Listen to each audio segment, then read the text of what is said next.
Welcome back to The Heat. We're talking about Saudi Arabia, whose 90-year-old ruler, King Abdullah, has been ill recently.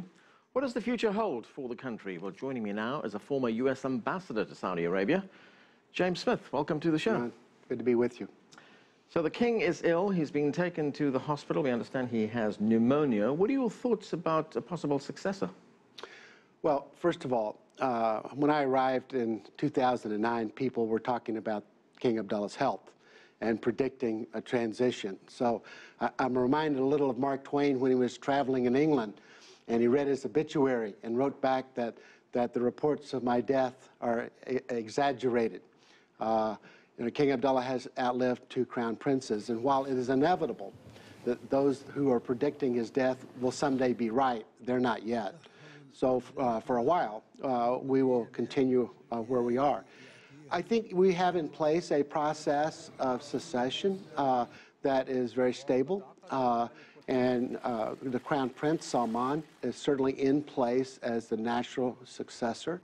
He is next in line. He is capable, and there's every reason to believe that Prince Salman will become the next king.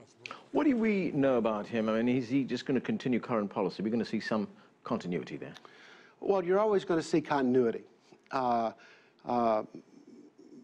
Prince Salman is a little different in his background than King Abdullah. King Abdullah was the head of the National Guard since 1961, so he had a base of support throughout the entire country. Prince Salman was the governor of Riyadh, the Emir of Riyadh, for about 50 years.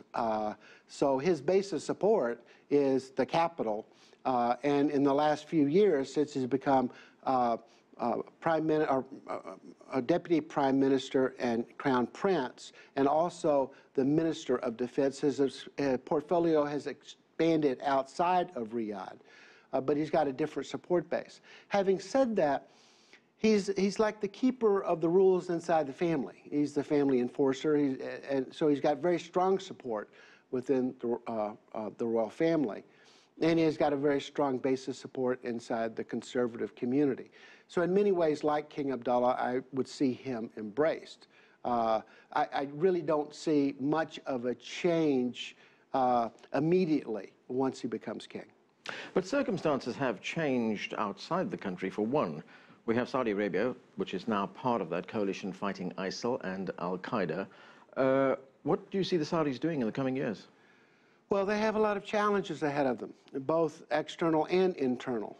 You mentioned Daesh. Yeah, that is a challenge to the north. I don't see that their border is going to be threatened because of the investment they've made in border security. But in the same way the Europeans today are concerned with ISIL fighters coming home, the Saudis are concerned about the same thing, although they're not the same numbers that you saw in 2004 in Iraq or in the late 80s going to Afghanistan. It's I think, a much more manageable problem today than what they had before, but they are concerned about it. Their bigger challenge is to the south in Yemen with al-Qaeda, and to the east with Iran, which is their natural enemy in the region. And depending on what happens with the P5+1 negotiations, then you can see a changing regional dynamic with Iran, and all of this could be very upsetting to Saudi Arabia. You're absolutely right. Things are different in the region externally. Something else, and one of the criticisms we often hear about Saudi Arabia when it comes to security, when it comes to what we call terrorism around the world, is that Saudi Arabia, not official Saudi Arabia, private Saudi Arabians, are responsible for exporting a lot of that terror through this fundamentalist ideology of Wahhabism by financing these things. We've heard figures that Saudi Arabian private individuals have spent something like $100 billion over the last few decades propagating this ideology. Yeah, it's a straightforward question. The answer is a little more complicated. And what we have in Daesh and ISIS is the unintended consequences of that investment. If you ask an average Saudi if Saudis have sponsored terrorism, they would say categorically no. If you ask them, did they try to advance their form of Islam, Salafism, the Wahhabi tradition? Absolutely. But culturally and religiously, it is very conservative. It is unyielding. It does non-compromising. But politically, it is a stabilizing force. And in fact, a Salafist in Saudi Arabia would tell you, you never challenge the government. They will quote the Prophet Muhammad, peace be upon him, saying, if you disagree with the ruler, you whisper in his ear. So in their mind, they have been advancing a political agenda that is a stabilizing force. The problem is there's no control of that once you export. So the madrasas they've developed, supported, some of the imams that they've advanced. They have agreed with the conservative cultural and religious piece, but that they have taken a radical political approach advanced by members of the Muslim Brotherhood, Sayyid Qutb, and you've got a mutant form of this ultra-conservative ideology that has morphed from that. So it's an unintended consequence of an investment by the Saudis, Qataris, and others. Right. How does the Saudi leadership and possibly the future leadership look at the current talks taking place between the United States and Iran? I mean, Saudi Arabia and Iran are arguably the two most influential countries in that part of the world, fighting for more influence. How do they look at that? Well, I think they're coming to terms with the reality that in the same way the Saudi investment in conservative ideology has backfired on them, then the Iranian foreign policy since 1979 has been one of destabilization. And wherever they involve themselves, and there has not been a religious challenge, they have created one with the idea of creating instability in the region, and that's to Iran's advantage. Well, the child of that is ISIS, Daesh, which aims to cut the head off of every Shia they come in contact with. So the unintended consequence of Iran's foreign policy is the same thing. So Saudi Arabia and Iran, to a large degree, are the brainchild of what we're dealing with today. I think they're both coming to terms with that. So there is a possibility that ISIS is creating an opportunity for the two of them to talk. And they have some. We've now noticed a foreign minister and the deputy foreign minister have both been to Saudi Arabia. They're in discussions where they haven't been for years. So there is that opportunity that this crisis, which is real, may create an opportunity for conversation.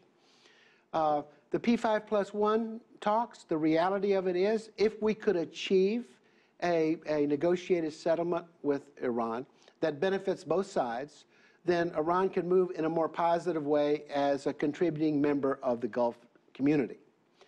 The Saudis would embrace that. Their real concern, of course, is that we would not be able to create an agreement that we could or would enforce. And therefore, they would say that the Iranians are just looking for us to agree to something, and then they would never abide by it. How does the United States look at Saudi Arabia, as you've been ambassador there? Does the United States put any kind of pressure on Saudi Arabia insofar as its domestic policies are concerned? I mean, we get also a lot of criticism of Saudi Arabia's judicial policies, for instance. You know, they've been beheadings of up to 10 people a day. We've just seen a woman being beheaded. A blogger has been sentenced to 1,000 lashes. There is very serious criticism of this behavior. Does the United States have any influence in that? Well, we do, but most of our approach is in private. And the challenge here is that if you go public in a criticism on a specific issue, then the Saudis are put in the position of having to go through with it because the United States or the West is forcing them. That almost never works. Private diplomacy goes on all the time. And I will tell you that on a myriad of issues, on a weekly basis, we would be engaged with them.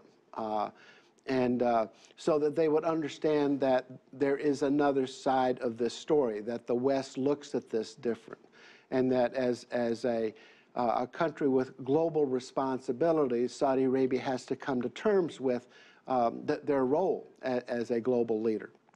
So we have a lot of influence. It's mostly not seen in the press because you'll be much more effective in private than you will be in public. Ambassador, we're going to have to leave it there. Thank you so much for joining us. Thank you. And that's all we have time for. But the conversation continues online. Join us on CCTV America's Facebook page to comment on this or any other show, or chat with us on Twitter at cctv-america. I'm Anand, Naidoo in Washington, D.C. Thanks for watching.